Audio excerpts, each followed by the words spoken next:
C'est difficile pour Masashi, il vit sa meilleure vie, mais il peut pas s'empêcher d'avoir une bonne grosse dose d'empathie pour ses amis qui n'ont pas les deux parents réunis ou pire, qui sont orphelins. Comme ce bon pote qu'il avait, qui était un peu plus âgé que lui, mais avec qui il jouait au baseball dans le club de leur lycée. Et ce gars-là, vraiment, Masashi, il l'aimait vraiment bien. Il parlait souvent de ce qu'il n'avait pas, parce qu'évidemment, il n'avait pas de parents, donc il n'avait personne pour lui offrir des jouets, ces jouets que les autres enfants avaient. Masashi Kishimoto, il avait tellement mal au cœur quand il le voyait, tu vois, il était rempli d'empathie, tu sais, il avait limite les larmes aux yeux quand il comprenait ce que l'autre ressentait. Il se disait, putain, merde, il a pas de jouets, ce gars, et moi je vis ma meilleure vie, je me sens mal à l'aise, quoi. Donc du coup, il lui disait qu'il avait de la peine pour lui, qu'il avait de la peine qu'il n'avait pas ses parents. Sauf que l'autre, il faisait le fier, il disait que non, qu'il y avait beaucoup d'avantages de ne pas avoir de parents, qu'il avait une liberté que Masashi Kishimoto n'avait pas, et qu'il vivait très bien le fait d'être tout seul. Sauf qu'il n'était absolument pas dupe.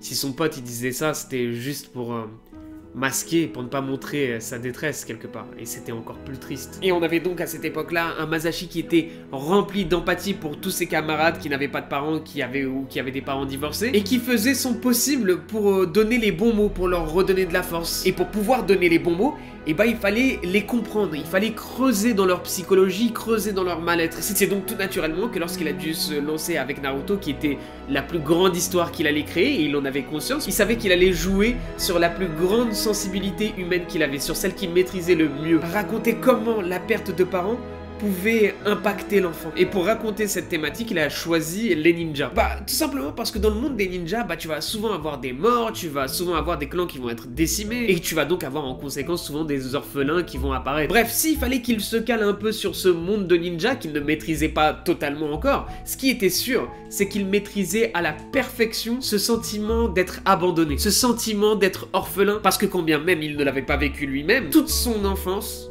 il l'avait passé à s'intéresser à ce trait de caractère de ses camarades qui étaient orphelins ou qui avaient des parents divorcés. Et c'est donc comme ça qu'il va raconter l'histoire de Naruto, et il avait plein de choses à dire sur le sujet. Première chose que Masashi Kishimoto voulait transmettre avec son manga, c'est que la notion de famille ne se limite pas au lien du sang, bien au contraire, elle va au-delà de ça. Cette fraternité qu'il y a entre les gens de ce village, c'est celle qu'il avait dans son propre village quand il était petit. Les gens dans ce village se regroupaient en fait en communauté, et le délire de ça, c'était que tout le monde devait se traiter comme s'ils appartenaient à la même famille. Donc très tôt, Masashi en fait avait capté ce délire-là. On s'organisait par groupe de 8 à 10 personnes pour aller par exemple couper le bois qui servait à chauffer leur bain, ou il y avait d'autres qui récoltaient le riz. Et tous ceux qui terminaient en premier devaient assister les autres voisins qui faisaient autre chose. Fatalement, cette expérience m'a influencé au moment de la création de ce système des villages dans Naruto. Notamment dans la mesure où, dès le début, j'ai su que les ninjas formeraient une seule et grande famille. Et moi, ça me fait sourire quand Masashi Kishimoto il dit ça,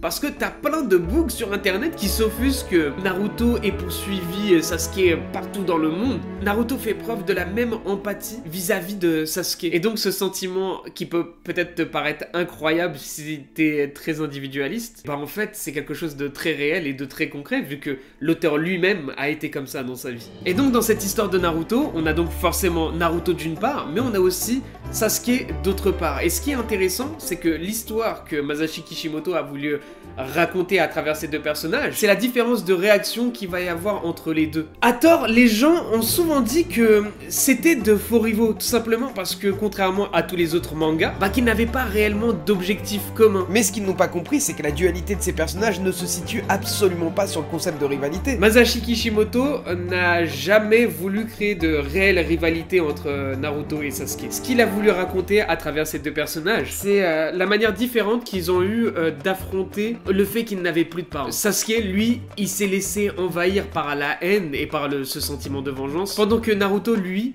a fait le deuil de ça et a appris à se dominer vis-à-vis de ce sentiment de vengeance. Alors oui, certes, la réaction de Naruto, il la respecte et elle est extraordinaire, elle est vraiment belle, mais s'il a tout ce respect, c'est avant tout parce que lui, il n'aurait pas réagi de cette manière. Masashi Kishimoto, en fait, se sent beaucoup plus proche de Sasuke. Je me sens au fond plus en phase avec Sasuke, car je ne pourrais ni ne voudrais pardonner le meurtrier d'un membre de ma famille. Et c'est pour ça qu'il a voulu donner le contre-exemple avec Naruto. Lui, il va choisir de casser ce cercle de violence, mais on va pas se mentir, c'est quasi impossible de réagir comme ça dans la vraie vie, donc ça apporte un beau message.